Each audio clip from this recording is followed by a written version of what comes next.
Hi, thank you. Well, good afternoon everyone, and thanks for having me. My name is Justin Fox, and I'm really happy to be up here this afternoon to be talking to you about something that I'm actually pretty passionate about, which is Indonesia and Indonesian language studies. So we've got you all set up very formally in a straight line there, but just interrupt me as we go along. It's meant to be a discussion as much as a presentation, so if you've got any questions, just jump in. What I want to tell you a bit about today is, I guess, my history with Indonesian language and why I studied Indonesian language and sort of where it's taken me and how I've been able to use it, but also maybe give you a sense of where I think Indonesia is going and why it might be a good thing to be able to speak Indonesian sort of over the next period of your lives. So who am I? Well, what do I do every day? I'm a lawyer and I work for a firm called Cause Chambers Westgarth. We're one of Australia's biggest law firms, so I'm a partner in the firm. We've got 115 partners and we've got offices in every state in Australia, about 500 lawyers and 1,000 employees, so it's a big sort of shop. We're based in Bourke Street on level 36, so I get nice views over the bay and all those things that you expect of sort of a commercial law firm. What I do is I do what's called mergers and acquisitions work, which is effectively I help my clients buy and sell companies. So to give you a sense of some of the people I act for, I just put some up there. I do a lot of work for BP around Australia. Kraft, I do quite a lot for. Cadbury, everyone knows, I'm sure, and Schweppes, so there's a lot of chocolate and soft drink stuff going on in my world. And also Triple M, so Austereo, who's the people who own Triple M and Fox FM and Today and all those sort of things. I act for them. Yep. And then Kraft by Cadbury? They did. Yep. Absolutely correct. So, and I helped them do that. So I used to act for Cadbury. And then when they've been rolled into Kraft, you're right, they're the same company now, but two arms are the same thing. Good pickup. Excuse me, Justin, I don't want to interrupt you, but you could speak up a little bit because it's going to be shown to most of the classes in the school, so a little bit more volume. Sure, absolutely. So that's what I do. So for Triple M, for example, I act for Austereo, which owns those companies. So when things like, Kyle Sanderland says something stupid on the radio, they ring me up and say, what do we do about it? And fortunately, he says stupid things quite a lot, so there's lots of work that comes through for me from that. So what's that got to do with Indonesia? Well, that's got absolutely nothing to do with Indonesia, other than one of the things I also do is I look after our Indonesia practice. So to the extent that our clients want to go and buy assets in Indonesia, or there's Indonesian companies who are investing in Australia, I do a lot of that work as well. So I thought I'd just to start off, just ask the question, how many people here have actually been to Indonesia? Yeah, quite a few. Whereabouts? Where did you go to? Bali? Bali? Yeah, Bali? Anyone other than Bali? What do you sort of remember? What are your images of Bali when you think about it? those little things that The little offerings? Yep, perfect, yep. lots of people. Yep, absolutely. Very crowded, very busy sort of place. And that's true, I think, of Indonesia generally. So maybe for some of the people who haven't had a chance to go to Indonesia, what do you think of when you think of Indonesia? What sort of pictures jump into your head? Beaches. Yep. What else? Weather's really warm. Yep, beautiful weather. But it rains a lot. Yep. What were we talking? Bike riding. Yep, bike riding. Who does a bit of bike riding, does she? But I think that's really good. So I think the common pictures of Indonesia, people think of, a sort of a rural type lifestyle, beautiful scenery, simple life, living in the village, growing rice and that sort of thing. And then the other image I think people quite often have is this one, which is, a very crowded, quite a lot of poverty in Indonesia. One of the big issues in Indonesia is just the difference between rich and poor. And both of those images of Indonesia are very true and very real. But I think they only sort of tell part of the story, because I think one of the images of Indonesia that people don't think of often is this one. So that's modern Jakarta. That's what Jakarta looks like. It's a big, modern, busy city. It's the 17th biggest city in the world. The population of Jakarta is about 10 million during the day, 10 million at night, and then another 2 million people come in during the day from surrounding areas to work. So you think about a city of 12 million people, by contrast, the population of Australia has just hit 23 million. So you're talking about a really huge city, busy, packed, but actually it's surprisingly modern. So I think a lot of people don't realise that that's what Jakarta looks like. I like this photo because this is the building that I used to work in, this one here when I was there. This is a new building, this is the Bank Indonesia building. and that's the Shangri-La Hotel, and that's only just the main street, Jalan Sudirman. So to give you a sense, Jakarta is both crowded, busy, there's quite a lot of poverty, there's a lot of social issues in Jakarta, but it's also big and modern and a vibrant economic centre. So, Indonesia is quite interesting because it's got all of those things going on at once.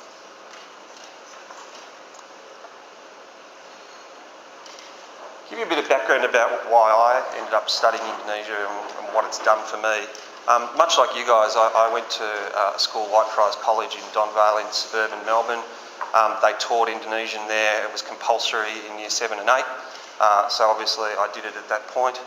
I got to the end of year 8 and was trying to work out, well, do I continue doing this? And I decided I would, and then I ended up going all the way through to year 12. I won't tell you that I made that decision because I was a genius and I thought what a great opportunity it was for me. I did it basically because at that stage my other choice was maths, and I hated maths, so I thought I'd stay with Indonesian, and I actually always had really enjoyed it. I think, I enjoyed learning about the culture, I enjoyed learning about the language, so I stayed with it all the way through to year 12. It was taught at our school because the school was run by the Carmelite brothers. And the Carmelite brothers run missions in Indonesia, so they had quite a lot of brothers who lived in Indonesia and came back to Australia, obviously, and then became teachers and taught us. So they were able to teach us both the language and also the cultural side. And I know just through looking at your blogs on your website that a lot of what you do here in Indonesia, you also get opportunities to learn about the food and the culture and the people as well as the language as well. And I think that's a terrific thing. So I went through all the way to year 12, and then I went to Monash University and did an arts law degree. And I did the arts part specifically because I wanted to continue my Indonesian studies. So I did another 3 years at Monash. Monash has a really good Indonesian group there, so I went all the way through that. So I was doing both law and Indonesian, and I think I was really happy that I did that because studying the law can be really dry. It can be, there's a lot of book work and it's very kind of, heavy reading. Whereas Indonesian I always loved. I could, get out there and talk and have fun, and we did plays and all sorts of stuff. And there's also at Monash studying, there's actually quite a lot of Indonesians who'd moved to Australia and was studying at Monash, so I got to meet lots of Indonesian friends as well.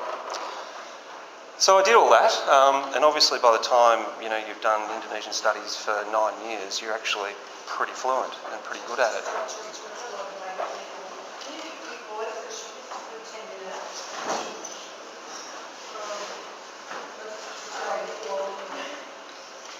There's a couple over here, guys. So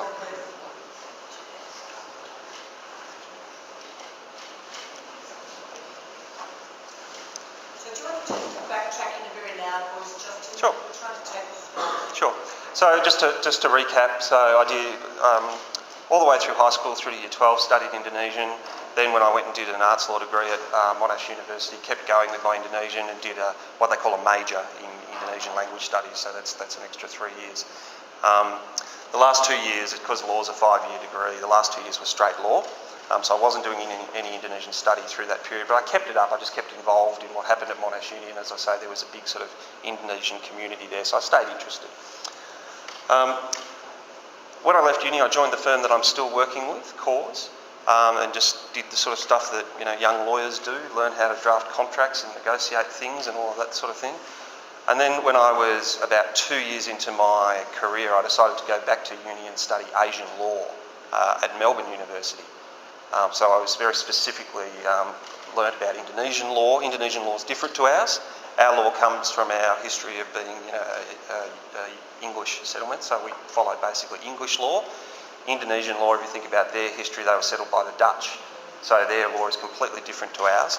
They also have traditional adat laws, so you have to understand those laws as well, and you also have to understand Islamic law in Indonesia as well, so they have quite a complex system of law. So I did 2 years study of that as part-time, so I was studying and working at the same time. And then my firm came to me and they said, look, we've got an opportunity to send someone up to Jakarta, and we'd like you to go and move to Jakarta and become sort of our man on the ground in Jakarta. And that was an amazing thing for them to do because I was actually quite junior lawyer at that point. I was like a second-year lawyer, and normally you'd send someone much more senior to that sort of role. But I think what they realised was because I had the language and I had the interest in the cultural studies, they were going to get more out of having someone like me in Jakarta than someone who had no kind of background in Indonesia. So I went up there with my wife. We'd been married 4 weeks, I think, when I told her that we were moving to Jakarta, so it wasn't quite what she planned for, but she came as well. We didn't have kids at that stage, so in early 1997 I found myself up in Jakarta and working in all Indonesian law firms, so I was the only Westerner in the firm. And I was up there for 3 years, and it was a really fantastic experience, really interesting, hard work. There was a lot going on. I don't know, you think about that era, 1997, 1998, does anyone know what was happening in Indonesia at that time? I realise you were all in nappies at the time. 1997 was the start of what they call the Asian financial crisis. And if you look back before then, what was happening is Indonesia and Singapore and Thailand were regarded as sort of the emerging economies of the world. So there was a lot of activity, a lot of sort of commercial stuff, a lot of investment going into Indonesia, a lot of mining happening. So it was a very busy place to be. Then in 1997, the world caved in on them, because what had happened is they'd borrowed a lot of money, and essentially there was a huge financial crisis. We've just, I guess, come through a second one in a way. But the Asian financial crisis in 1997 was really bad, and it happened basically a week and a half after I got to Jakarta. So I kept telling everyone it wasn't me that did it, but basically it changed the world for everybody in Indonesia. So we were sitting there watching one day on just the money market, so the exchange rate of the Indonesian rupiah against the US dollar. And it went from 5,000 rupiah to the US dollar in the morning to 25,000 in the afternoon. And if you think what that means like from the time between you come to school and the time you go home, everything you buy is 5 times more expensive. Everything. Food, petrol, sporting goods, everything. Anything that was imported particularly. So what that meant for a lot of ordinary Indonesians was life became really hard all of a sudden. What it meant for me, from a business point of view, was that the type of work I expected to do changed. It wasn't a booming economy anymore. Suddenly people were wondering if they had jobs. Suddenly people were wondering how they're going to feed their kids. But actually a really interesting time to be in Jakarta. What sort of came about over a year of that? There was a lot of, when I first went to Indonesia, it was quite a closed society. So it was being run at that stage by President Suharto, who you've probably heard of, who was a dictator who ran Indonesia for 30 years. And it was a very sort of heavily policed society, not democratic at all, to the point where if you're in a cafe or a public place, you would never talk about politics because you were worried about who might be listening. So there was a lot of, at that time, it was dangerous to be a public advocate. It was dangerous to advocate for change. The military was in charge. It was a very closed sort of society. Because of the Asian financial crisis, what happened is there was a real people power movement, and essentially President Suharto got overthrown, and they returned to a democratic society. And 2 years later, they had their first full election for a president in Indonesia.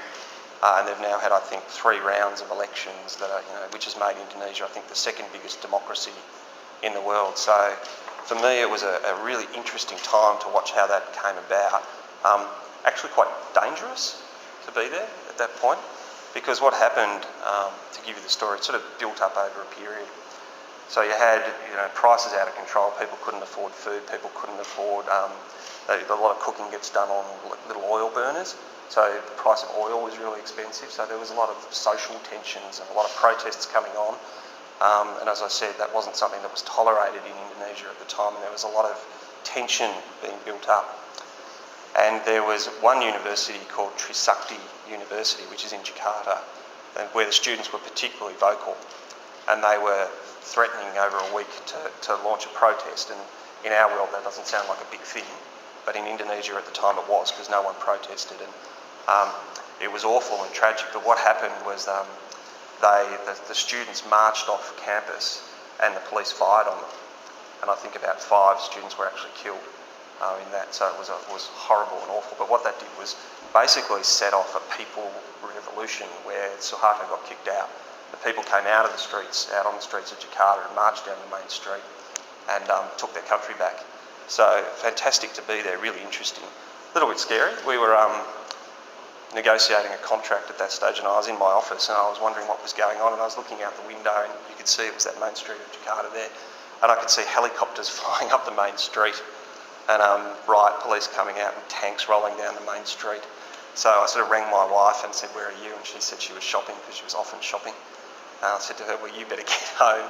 And we did go home, and we were basically locked in our house for about 3 days while all that was going on, and no one really knew how it was going to play out.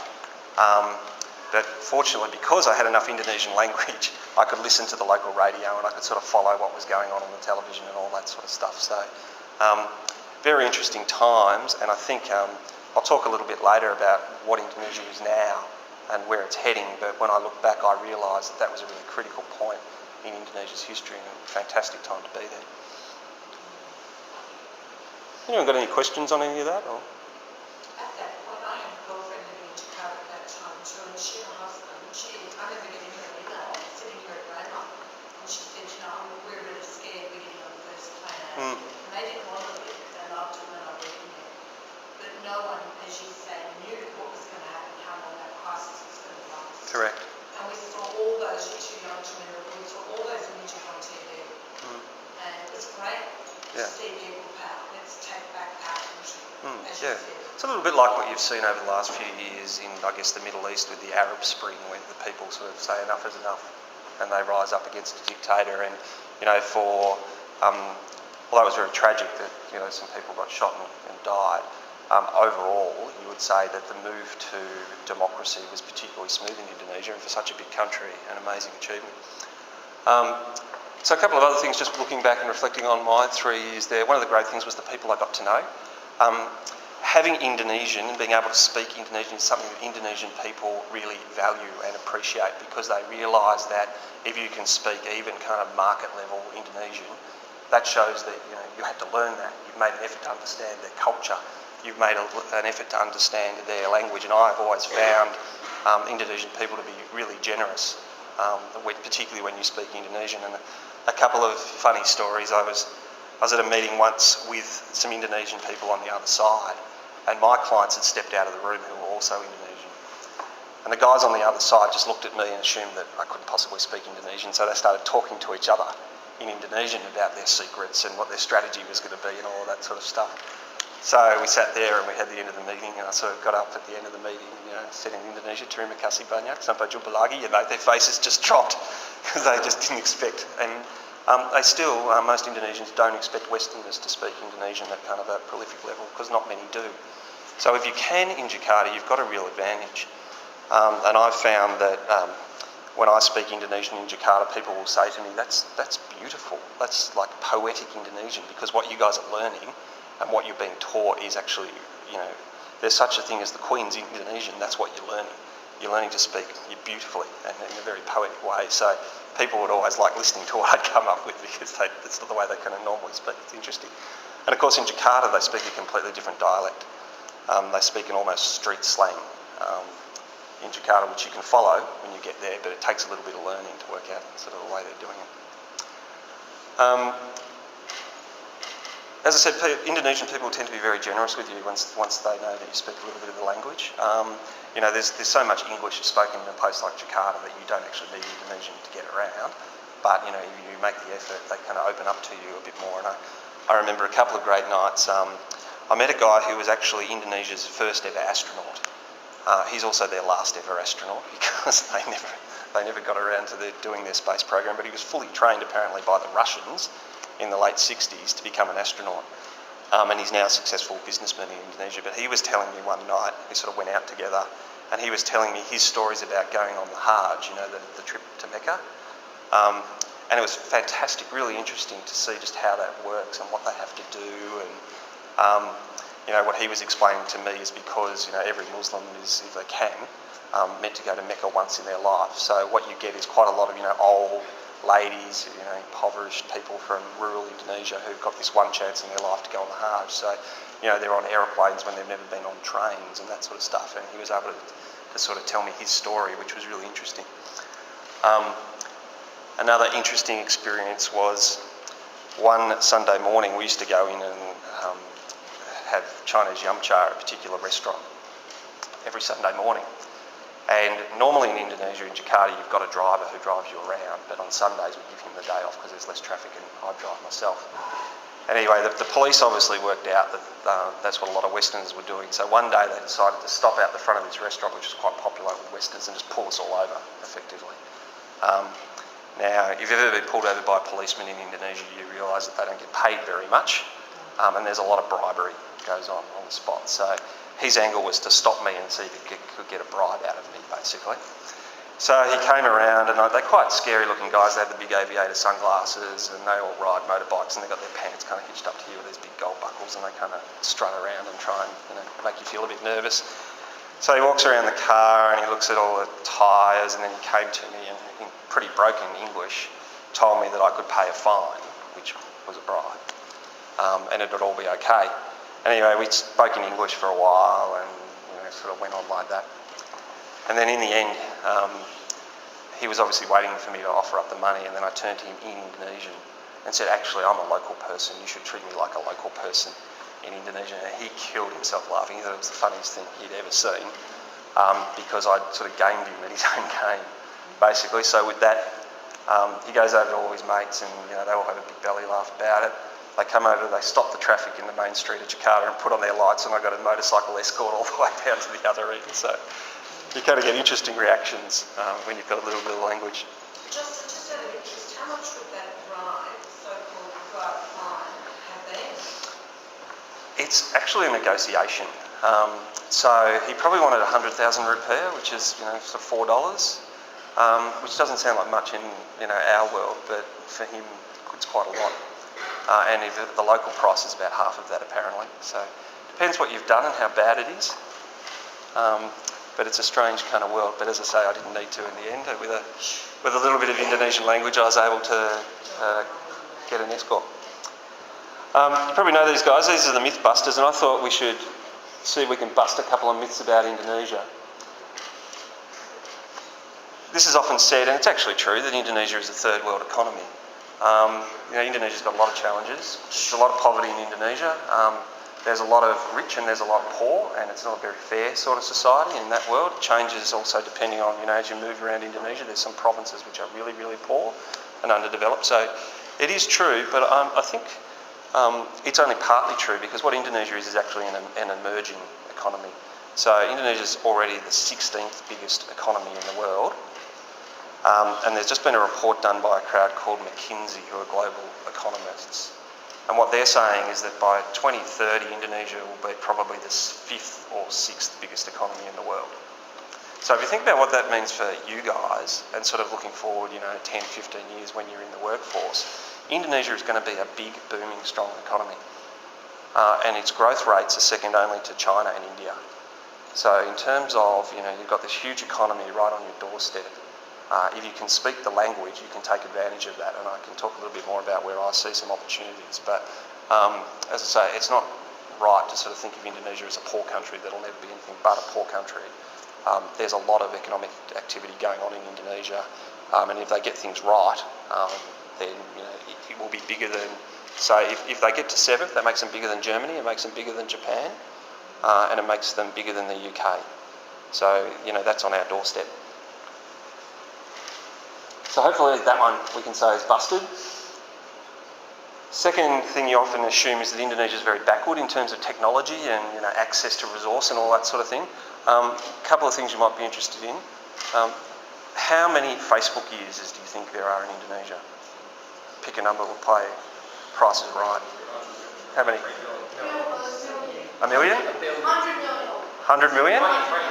23 million? It's 40 million. So if you think about that, we live in a country with 23 million people live in it. There's 40 million Facebook users in Indonesia. So, and rising rapidly. So it's a technology-savvy country. There's 220 million mobile phones in Indonesia. It's more than one per person. And that's because a lot of people don't have a landline in their home. They've got a mobile phone in their home, and a lot of people have multiple mobile phones, and I guess that must count iPads and all that sort of stuff as well. So Indonesia is a technology-savvy place, It's a place with big shopping malls, big restaurants. You know, it's got broadband that's better than ours. It's got all of that sort of stuff. So if you're thinking of Indonesia as kind of like, you know, the village life, even in the village they've got mobile phones. So, and you know, they're probably, you know, on Facebook at night. So hopefully that one's busted as well. The third one is, it's sort of hard, I think, when you're studying Indonesian to work out, well, why is Indonesia important to me? A couple of people I'm noticing out. There's a few boys there lacking respect, kicking and banging, and there's people over here not sitting correctly. Sit up properly for those market blocks, and you boys need to apologise right now to Justin for interrupting his speech. Well done. Stop funny. That's the rule. Stop reading.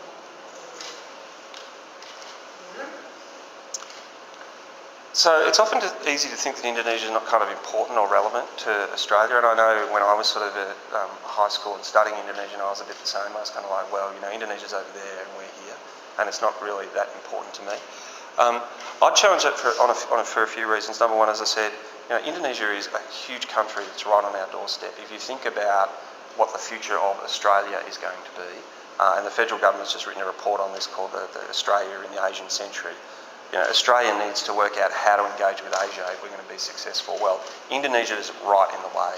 It's a pathway into Asia. You can't get to the rest of Asia without flying over or around Indonesia. So, you know, Indonesia matters.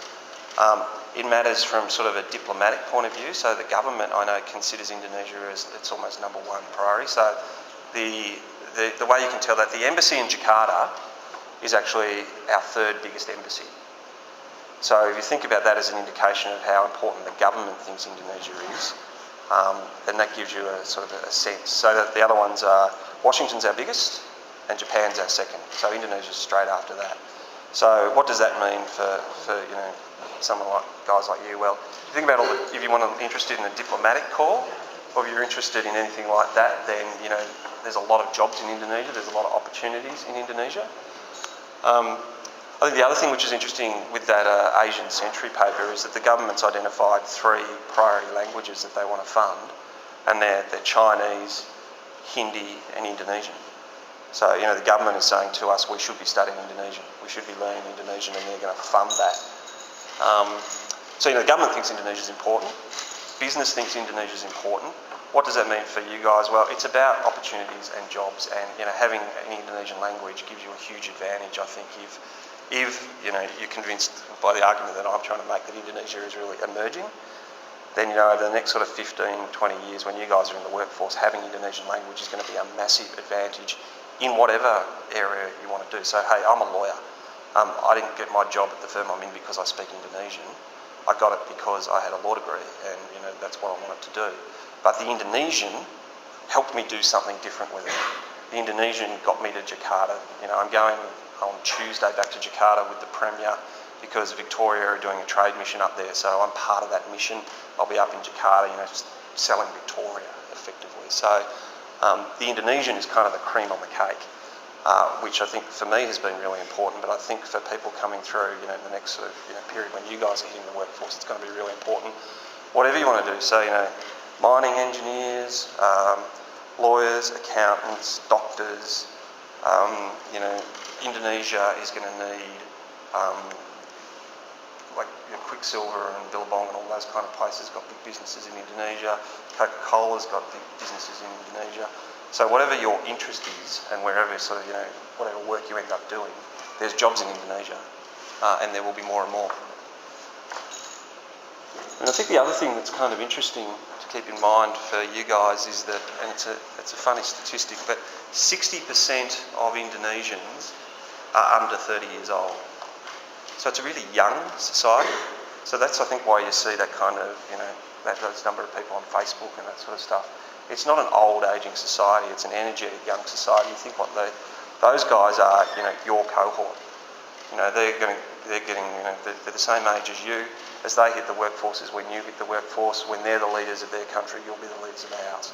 So, you know, they have this sort of force coming through of, you know, loads of people of your age, technology sort of savvy people, better educated than they ever have been in Indonesia's history. So Indonesia's literacy rates, people who can read and write, is now up to about 95%. So Australia's is about 97%, so they're not actually that far behind. Still a long way to go because that last 2% matters. But what you can see is a future in Indonesia where the economy is really strong. There's lots of people, your sort of age that want to buy cars and life insurance and homes and do all the things that everybody else wants to do at that sort of age. So you can see a lot of kind of energy and enthusiasm. And I think opportunity comes with that. And if you can speak the language, then all the power will be to you, I guess.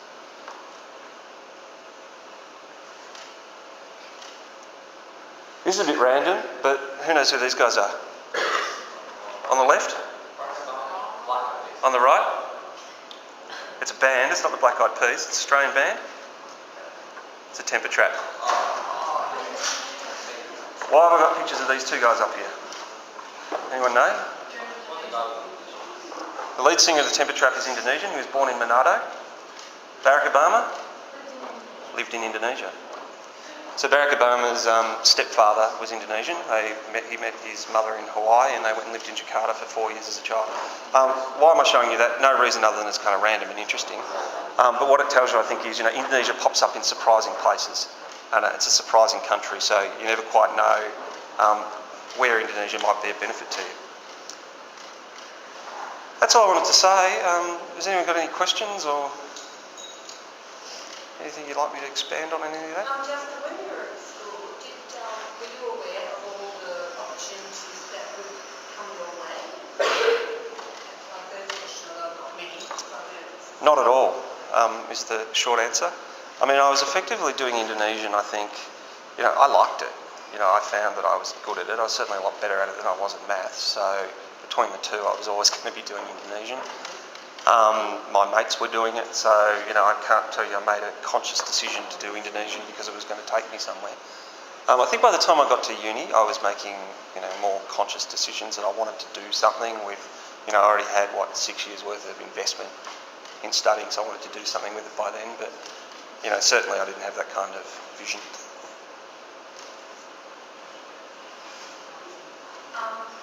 Another question. Oh, sorry, you go first, Joe. Did you go to other places like in Jakarta? Yep, lots. So I've travelled lots through Indonesia. I've done Bali, which is terrific. I'm actually going back to Bali in 3 weeks' time, which is great. But beyond that, Java is fantastic.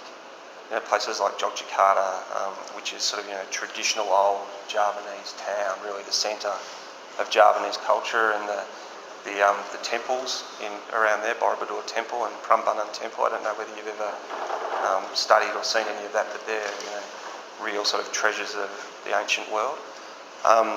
Sumatra's great. So been up to Sumatra and up to Tanah Toraja, which is on Sulawesi, which is that island that kind of looks a bit like an octopus. So lots of sort of internal travel, and everywhere's different. I think one of the things you realise with Indonesia is that it wasn't a country until 1945. It was just a whole lot of different islands. So everywhere you go around, you get a very different experience. Is it good for you that the economy is rising? Is it good for me personally? Do you feel like Yeah, absolutely. Yeah, absolutely.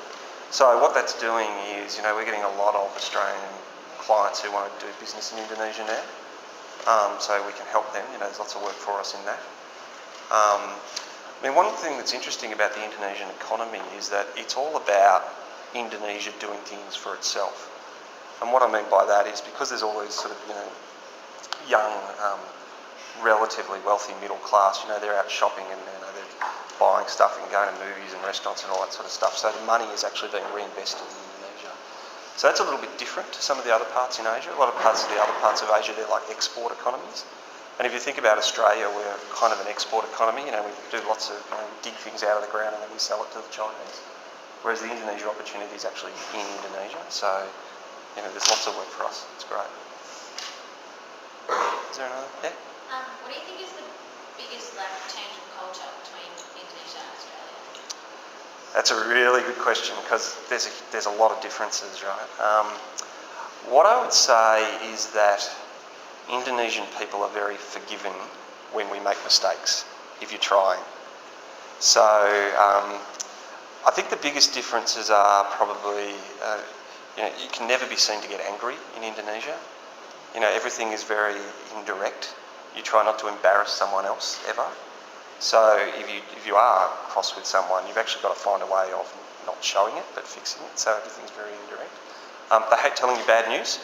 So sometimes you'll go to a restaurant and you'll say, can I have the nasi goreng? And you're sitting there for 20 minutes and it hasn't come. And the waiter will come over and you'll say, is my nasi goreng coming? And he'll smile and say yes and go away. And after about another 20 minutes, what you realise is he doesn't want to tell you they don't have any. So you actually have to say to him, do you have a problem? Is there no nasi goreng today? And he'll say, yes sir, there's no nasi goreng. I'm so sorry. So you actually get attuned to that after a while when you've lived there, and you do pick up little things like that.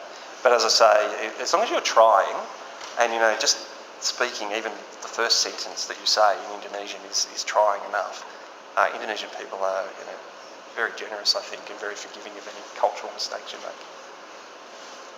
You know how the comedy was rising in 1997? Why was it so high? It was only 52 years. Yeah, it's a good question. People have different answers as to what went wrong. The real reason was that they weren't regulating their banks very well.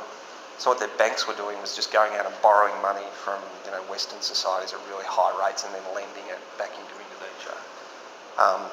And effectively they were lending to people they shouldn't have been lending to. People who couldn't repay their bills, essentially. So that's what happened. So some of their banks fell over, is what happened. Any question? No? Yesterday I was in a class and we looked about young Indonesian entrepreneurs. I said to kids, I've never ever thought about that festival. And we found a girl who was a young girl who wanted to make money quickly. She'd actually been educated in Australia. Mm-hmm. She went back to Indonesia and opened some bread shops, made a lot of money, and then thought, what else can I do besides Australia? So she's opened some cupcake shops and etc. And become very successful. And I wondered if, and they're going to like their chain spread throughout. So I just wondered if you've seen examples of that and people, Indonesians coming to Australia and going back there and changing their law. Yep. A lot of Indonesians have studied in Australia, and even if you have a look at their ministry, quite a lot of their ministers have studied in Australia. So I think the finance minister, she studied in Canberra, the internal affairs minister's been here, I think there's 4 or 5, and others have got their kids studying here. So there's a lot of connections, so there's actually a lot of goodwill between Australia and Indonesia, which is another reason that if you sort of think, well, I need to study an Asian language, or I'd like to be fluent in an Asian language, which one do I study? Well, why would you pick Indonesian? Apart from the reasons I told you, frankly, I think it's probably the easiest to get to a level of fluency. I mean, try studying Cantonese or Hindi or something. Indonesian, if you persevere with it, by the time you get to year 12, you'll be pretty much fluent. So, the opportunity is there. There's not many people who've got that level of fluency in Indonesian, not many Westerners.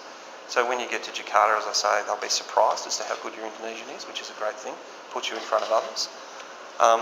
And then I think there's this other thing, and it's just, Australians are well regarded in Jakarta. We're kind of overrepresented in a way because we're so close. So there's a lot of Australians living and working in Jakarta. It's a big Australian company's been there for a long time. So there is a lot of connections. In terms of people who've gone back to Indonesia, well, I mean, if you look at, say, the Riyadis or the Bakris, which are some of the big, rich Indonesian families, their kids have all studied here. So, there is a lot of connections. Oh, right. I wanted you to speak about Islamic law because I'm not sure. I know it's been asked about the Chicago law and what's going on there. But I don't really understand if it's Maldives law, Islamic law, or what. So you practice Islamic law, or you studied it at Maldives. So can you tell us all in Okay. So it's a little bit complicated, but Indonesia is a secular society, meaning it is not an Islamic country. It doesn't have a preferred religion. And that's written in their constitution. So they made a choice when they became a country not to have Islamic law. So that's different to, say, some of the countries in the Middle East where their law is Islamic law. But Islamic law can apply in Indonesia between 2 Islamic parties. So Islamic law tends to govern things like getting married, the rules around getting married, the rules around getting divorced, the rules around if you buy or sell land between two Islamic parties. That's where Islamic law applies. It won't apply to my clients who are Western companies going into Indonesia. But you sort of need to know what it says anyway, because it just sets people's expectations. So people expect that you'll behave in a certain way, and that's probably governed by what their law says. So you do need to know a little bit about it. The reason Islamic law does get used a bit in Indonesia is because the courts are really bad.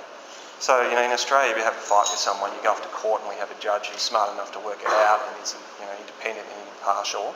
In Indonesia, they don't have that yet. They're getting better, but their court system's really pretty poor. Contrast that to if you settle a dispute under Islamic law, you go to the local mosque and the leader of the local mosque makes a decision. And normally that person's well respected and honest. So you get a better result actually if you submit to Islamic law than you would if you do to the sort of laws of the land. So there's this interesting, you can almost choose which law you want to apply to a particular dispute. So then, would people stop doing that flicking with their, whatever their words really back in consideration of justice?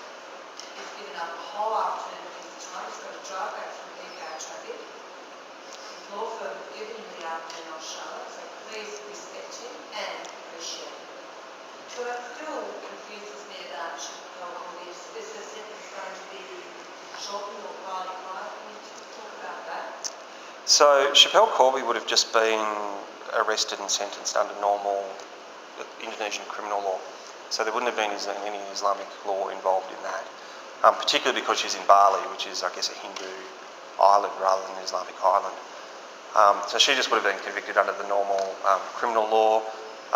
She went through the court system, she appealed, she lost, she got a sentence. Really, to my mind, no different to what would happen here if you decided to wander through customs with a surfboard full of marijuana. So the issue for her that you do hear a bit about from time to time is that in Indonesia, the president has the right to basically let people out of jail, to give them a lower sentence.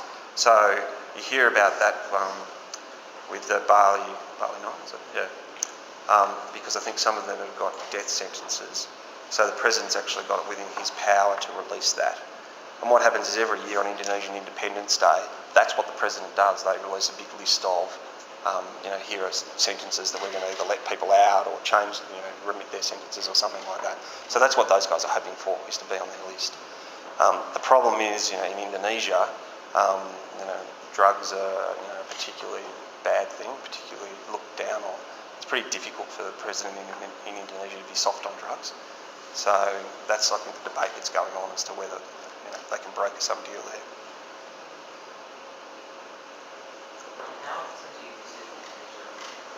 Before I lived there? So what did I do? I'd probably been there 4 or 5 times before I went and lived there. So backpacking, which was brilliant. I think I did 6 months backpacking through Java when I was at uni. And that was where having Indonesian was vital. Because as soon as you get out of the big cities, you're on your own in terms of being able to communicate with people. So, we were able to go up to Mount Braemar, which is in eastern Java, which is a live volcano.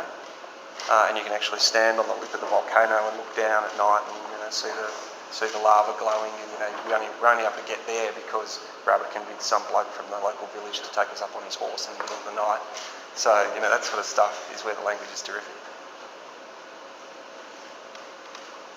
You mentioned Jakarta because you work in that sector of affairs, but would you like to, maybe allow us to do you want to talk about how they're developing and changing? Yep, sure. One of the interesting things that's in this McKinsey report is saying that the growth of Indonesia, so where I spoke to you about Indonesia becoming the 5th or 6th biggest economy in the world, most of that growth is actually going to happen in cities outside of Jakarta. So it's going to happen in the other big cities in Java, Sumatra and other places. So that's where kind of all the action's happening. And one of the reasons that that's happening is because if you think about, Indonesia, there's a lot of minerals, there's a lot of mining goes on. So, obviously that doesn't happen in Jakarta, it happens in the outlying islands. So a lot of the economic development is actually happening out in those islands. Also, that's where there's the greatest poverty and the greatest need for improvement. So if you look across all of Indonesia, if you look at eastern Indonesia, sort of further east than Bali, when you get into Lombok and Flores and Papua New Guinea and those kind of places, a lot of them, there's a lot of poverty there, there's a lot of development need there.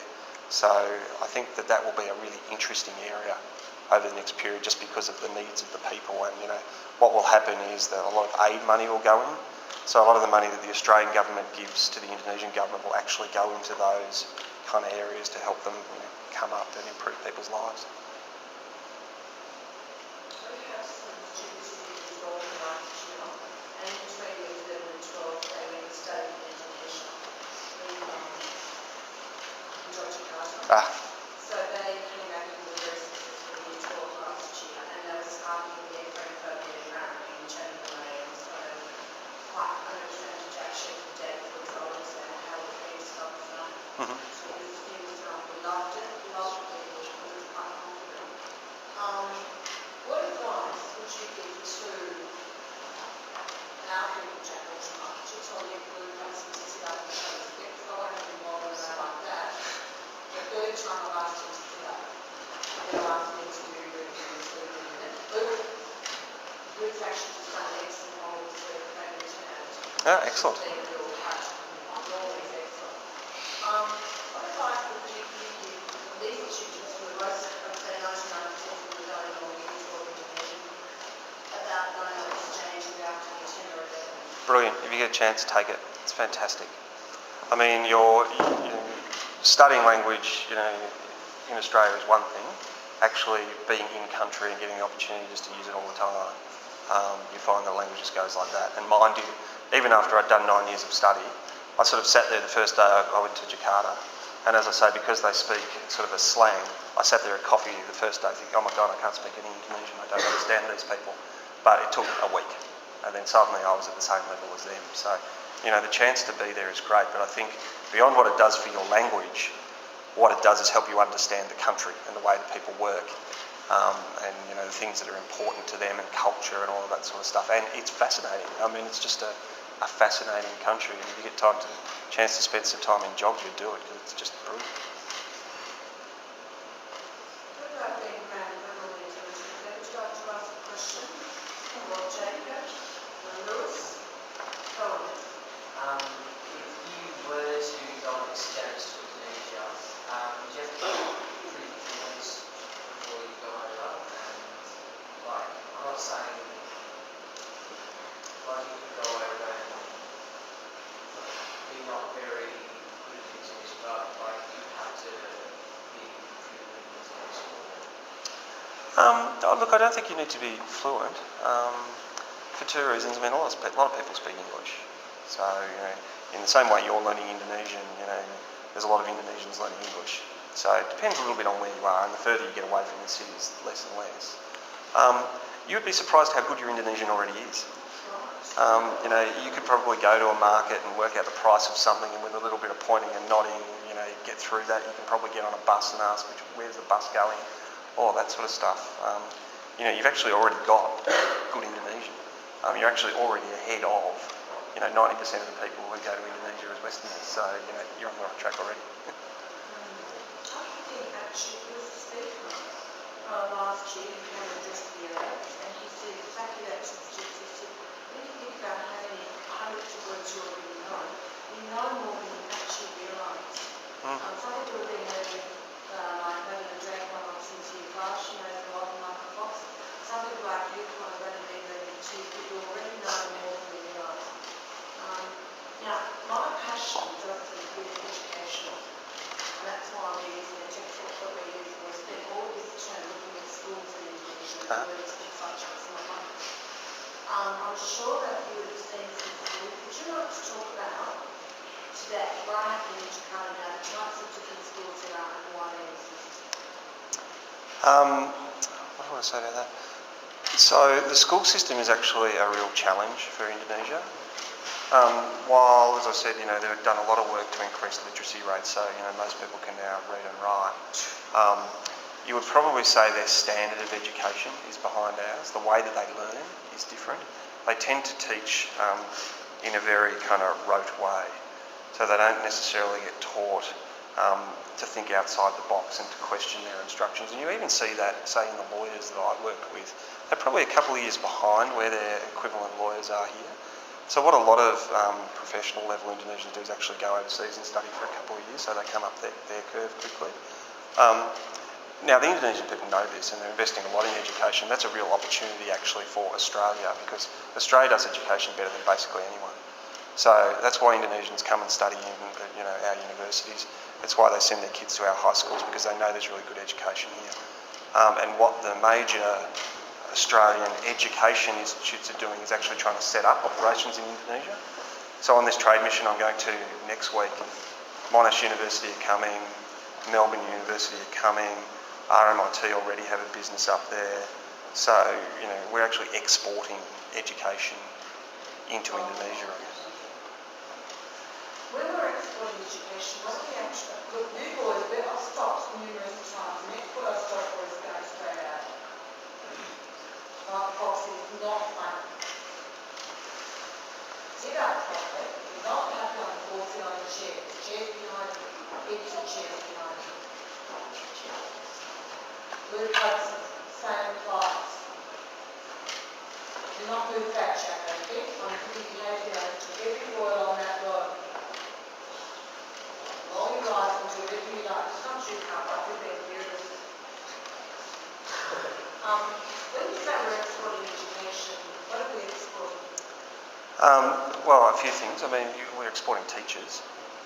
So, people who are teachers or university lecturers or all those things, there's a lot of jobs for people over there. We're also exporting, I think, ways of learning. So curriculum, that the sort of stuff that you guys get the benefit of day in, day out, and the way that you learn, they don't necessarily have in Indonesia. So a lot of that, I think those systems and the ways of learning get exported as well. Does that make sense? Someone said to me last year he'd like to be a diplomat because he goes to store and he was in Japan. What pathway would someone need to take to achieve that goal? Yep. So, as I said, if you want to be a diplomat, then Indonesia is one of the sort of gold postings. Diplomats love getting posted to Jakarta, and they actually work really hard to get it, because, as I said, it's our third biggest, what they call international mission. So the quality of diplomats in Jakarta is very high and gets a lot of importance. My CEO is a guy called John Denton, and John's obviously a lawyer, but before that he was a diplomat, and his last job was actually, he closed down the Australian embassy in Iraq during the first Iraq war. So he's very connected to the diplomatic world. If you speak Indonesian, then you're fast-tracked. So in terms of the world of DFAT, which is the Department of Foreign Affairs and Trade, where the diplomats come from, they love to get into Jakarta because it's a really interesting posting. It's a really important posting. So if you think of the big sort of issues that our government deals with, a lot of them relate to Indonesia. So people smuggling, for one, is a huge one. That is a big issue between the Australian and Indonesian governments. Things like export of live cattle we had a couple of years ago. Security issues, so counter-terrorism and all that sort of stuff, and just basic diplomacy. How do we work with Indonesia, and how do we make sure we manage two different cultures but make sure that we're still good friends with each other. It's a really interesting posting, and as I say, it's very much sought after within DFAT. But if you speak Indonesian, you get fast-tracked through that. So some people will spend years and years trying to get into Jakarta mission, but a bit of Indonesian fast-tracks you through all that.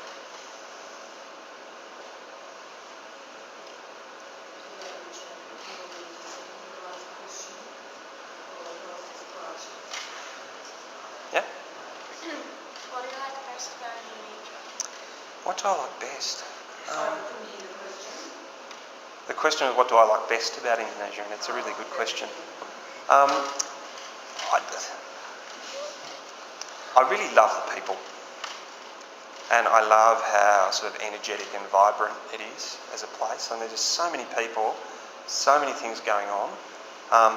Lots of challenges, but lots of great stuff as well. And I just find that because I think I speak Indonesian, I'm genuinely interested in the place and what goes on. I get really good reactions from people. So I got lots of friends in Jakarta, and I enjoyed a lot learning about Islam when I was there. I was there for 3 years, so of course I had 3 fasting months. They have the fasting months every year. Fascinating place to be, where you're the only person who can eat in your entire office. Really interesting to see how people get through that month. So yeah, I think I just enjoy the difference in the energy. What's interesting about the Ramazan, the he yesterday said that he lived in July with his family, and when we came to talk about Ramadan yesterday, he said, well, I couldn't eat in one of these or always eat secretively at home. Yeah. So can you talk about, I've never been in Indonesia where there's been Ramadan. Yep. So what happens is, in a place like Jakarta, you've also got to remember that about 30% of the population is, Christian or another religion other than Islam. So there's actually quite a lot of people who are not fasting. But just out of respect for where you are, exactly right. You would tend to, I'd eat my lunch in my office or something with the door closed or something like that. No one expects you to fast. So there's no problem with that. It's just a matter of kind of, understanding what they're going through. But then what they do, it's interesting, what they tend to do is they get up very early in the morning because you have to fast from basically from the time it's light to the time it gets dark. And the test is technically, I think, whether you can tell the difference between whether a thread of cotton is grey or white. So, sort of just as light's coming up is the last time you can eat in the morning. So you've actually got to eat very early. It gets dark at about 6 o'clock at night. So you're not allowed to eat or drink right through that period. But what they do is they have these huge parties at night. So basically, as soon as the clock ticks over to whatever the magic time is, they have these massive feasts. So it's a really interesting time because people are pretty tired during the day and they're pretty kind of weakened.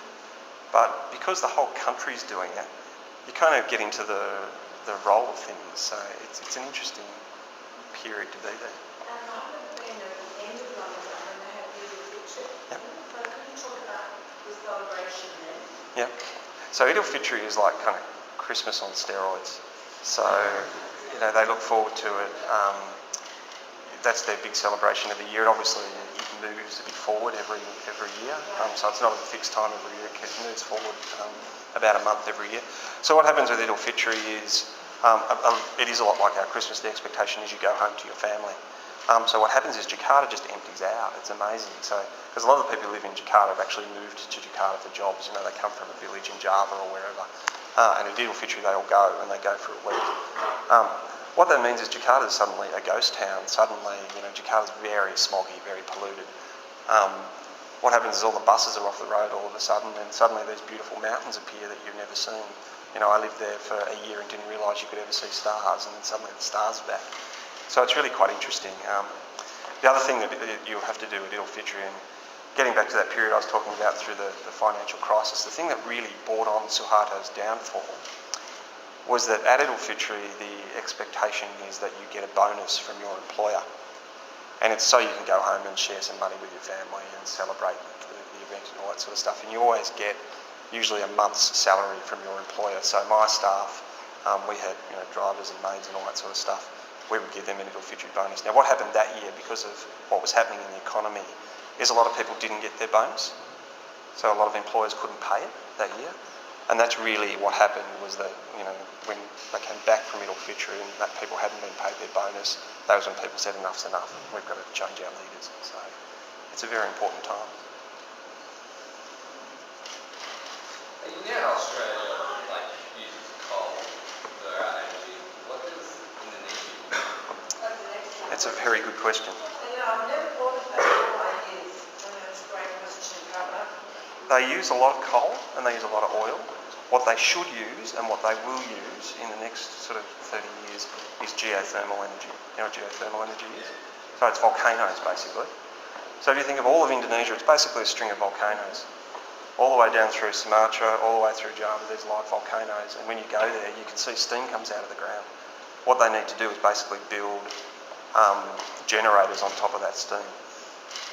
And that's a terrific form of energy because it's clean, right? It's green energy. So that's sort of where it's heading in Indonesia. Is it an effective way to do that? Yeah, it's really good. What happens if the volcano That would be bad. That's always a risk, right? And I think the bigger issue is probably likely to be, earth tremors and that sort of stuff. But, there's engineering fixes to all that sort of stuff. But that's the big hope for Indonesia, because one of its big challenges is there's not enough power. So if you live in Jakarta now, you might just be there one night and the power just shuts off. It's off for a day because they've run out. So that's actually reasonably common. So that's almost that, and clean water are just pretty much the biggest challenges. That's a great question. That's a good question. What is being done just in that water? Like when I go down there, the bottle water and I put in the tank and whatnot. So in hotels you're okay. But what about like in villages, etc.? Yeah, it's a pretty ordinary situation, I think, is the answer. The water table, I think, has been just damaged so badly that there's not clean water in much of Indonesia, and you do have to drink bottled water. If you live in a village, then you might have enough money to buy bottled water, so you just run the risk.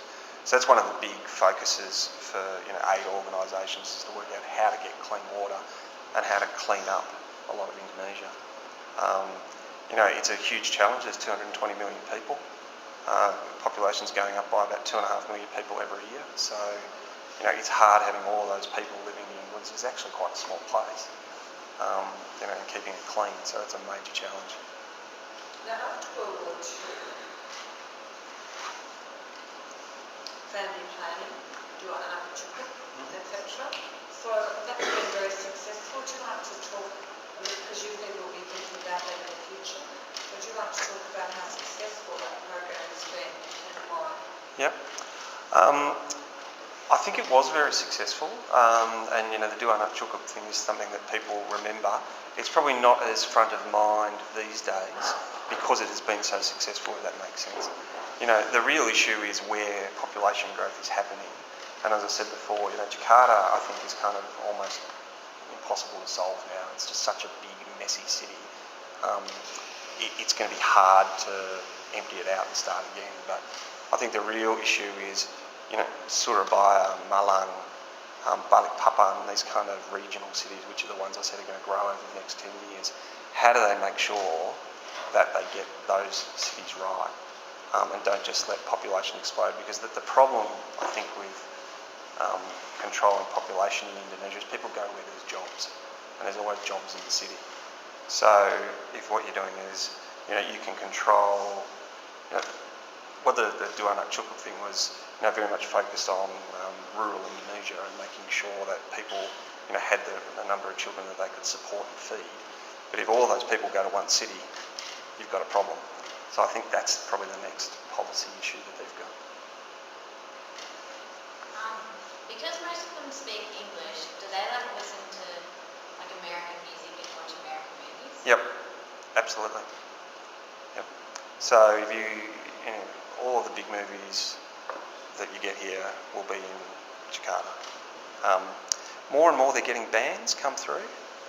Sort of 10 years ago they didn't really get bands, but some of the big name bands actually come through Jakarta now, less so in the other cities.